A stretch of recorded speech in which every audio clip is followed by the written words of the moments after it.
Salut à tous, c'est François Rousseau. Si vous êtes passionné par les voitures, vous êtes au bon endroit.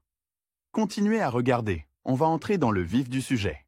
L'infrastructure des villes russes est organisée de telle sorte qu'il n'y a pas partout des pistes cyclables. Mais depuis peu, elles sont plus nombreuses, et les gens ont la possibilité de rouler pendant leur temps libre ou de se rendre sur leur lieu de travail sur un moyen de transport à deux roues, sans prendre de risques. Bien entendu, ce type de déplacement est soumis à certaines règles de circulation, et il est très important de comprendre les informations figurant sur les panneaux de signalisation. C'est pourquoi nous vous invitons à découvrir les types de pistes cyclables et tout ce qu'il faut savoir sur la signalisation. Qu'est-ce qu'une piste cyclable? Une piste cyclable est soit une voie dédiée aux cyclistes sur une route partagée, soit une piste cyclable dédiée dans un parc, par exemple. Dans tous les cas, elle possède son propre marquage, ses propres panneaux d'information et son propre code de la route. Visuellement, on essaie aussi de la séparer, on la marque avec une bordure, une pelouse ou une bande, on revêt le trottoir d'un autre matériau pour que les gens ne se trompent pas. La plupart des pistes cyclables russes ne font pas partie intégrante du système de transport et sont réservées aux piétons, c'est-à-dire qu'il n'est pas possible de se rendre n'importe où en ville en les empruntant uniquement. En raison de cet inconvénient, les cyclistes utilisent les trottoirs et respectent les règles applicables aux piétons lorsqu'ils se déplacent pour des raisons professionnelles, par exemple pour faire des achats. Type de piste cyclable.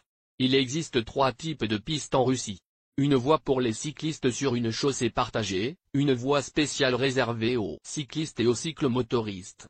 Une voie pour les cyclistes et les piétons. Dans le premier cas, le bord de la route utilisé par les voitures est délimité pour les cyclistes par une bande et une bordure, pas toujours. Les automobilistes et les motocyclistes ne sont pas autorisés à franchir cette limite et doivent céder le passage aux cyclistes au carrefour. Dans les rues à sens unique, une voie supplémentaire pour les deux roues non motorisées est signalée par un panneau, un carré bleu, divisé dans le sens de la longueur en deux champs avec une bicyclette et une flèche courte d'un côté et une flèche longue de l'autre. Cela permet non seulement d'informer les cyclistes qu'il existe un endroit pratique pour rouler, mais aussi d'éviter que les automobilistes ne soient tentés d'emprunter la voie libre. Dans les rues à double sens, il est possible d'aménager des bandes cyclables des deux côtés de la route, de sorte que les cyclistes se déplacent vers la circulation, ou de séparer la bande d'un côté par une bordure et une pelouse, qui à son tour est également divisée en deux voies. L'endroit où la piste cyclable croise la chaussée principale est signalé par un panneau de forme carré à fond bleu,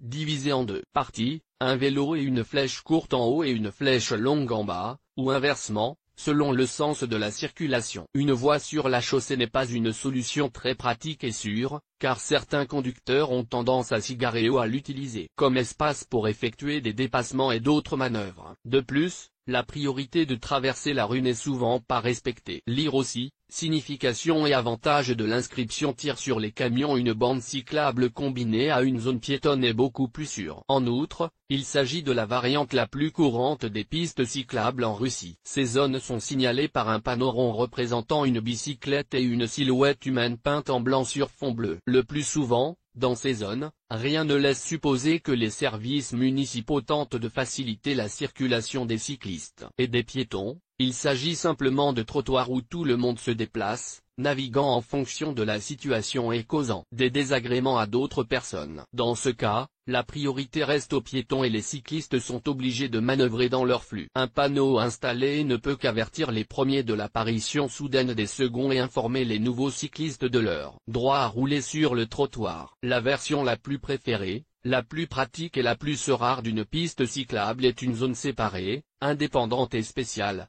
qui est une mini-copie de la chaussée et divisée en deux voies. Elle est signalée par un panneau cycliste rond et bleu et séparée de la chaussée piétonne par une bordure. Une règle s'applique à ce type de piste cyclable, il est interdit d'y marcher. Cela supprime évidemment les restrictions de vitesse imposées aux cyclistes et lui permet de rouler en toute sécurité sans craindre de bousculer quelqu'un à chaque instant. Malheureusement, ces zones sont rares et se situent sur les berges des stations balnéaires, dans les grands parcs et squares, et sur le territoire des installations sportives et récréatives. Caractéristiques et description du panneau bande cyclable. Le panneau bande cyclable est souvent confondu avec le panneau intersection avec la piste cyclable. À quoi ressemblent les deux? Le panneau prescriptif voie cyclable a une forme circulaire, un fond bleu ou bleu clair et une image blanche d'une bicyclette au centre. Il est implanté pour informer les conducteurs qu'une chaussée pratique séparée de la chaussée principale par une pelouse ou une bordure n'est pas pour eux et qu'ils peuvent recevoir une amende, et que s'ils doivent traverser une piste cyclable pour tourner, ils doivent céder le passage aux cyclistes. Pour les piétons, ce panneau signale qu'ils ne peuvent pas marcher dans cette zone sans urgence, lorsqu'il n'y a pas de trottoir. Un triangle au contour rouge épais avec une bicyclette noire sur fond blanc est appelé intersection avec une piste cyclable. La forme et la couleur indiquent qu'il s'agit d'un panneau d'avertissement. Il est placé à proximité de l'intersection de la chaussée et de la piste cyclable. Le but de ce panneau est d'inciter le conducteur à se concentrer et à faire preuve de prudence. Dans ce cas, la priorité de circulation reste aux automobilistes,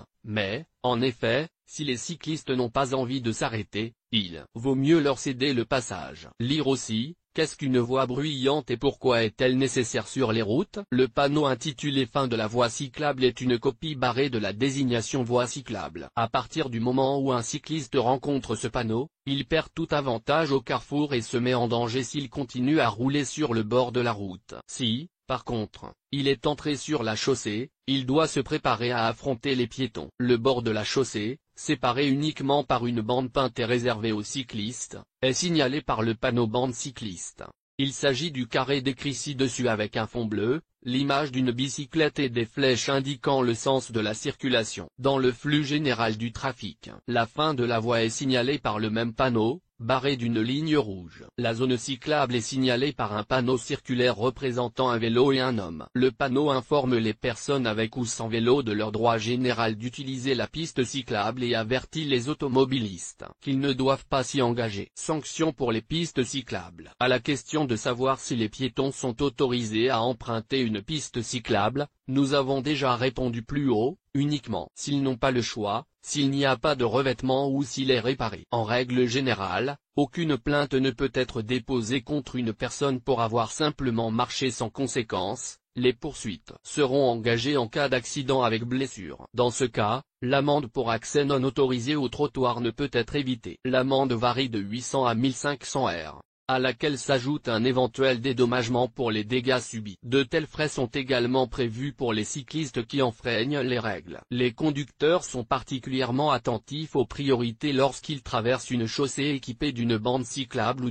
une piste cyclable et piétonne. Si le panneau est rond ou carré bleu, vous devez céder le passage, et s'il est triangulaire avec un contour rouge, vous êtes en droit d'attendre la même chose des cyclistes. Mais pour s'éviter des ennuis, mieux vaut toujours être prêt à céder le passage. Les piétons et les cyclistes sont souvent peu au fait des règles de circulation, certains n'ont pas reçu le permis de conduire, c'est-à-dire que leurs connaissances n'ont pas été vérifiées de manière approfondie. Si le conducteur d'une voiture se gare sur une piste ou une bande cyclable, s'y engage et gêne les cyclistes, il est passible d'une amende de 500 à 1500 roubles. Si l'automobiliste provoque un accident ou cause des blessures, l'affaire peut se terminer par une privation de permis et une peine d'emprisonnement.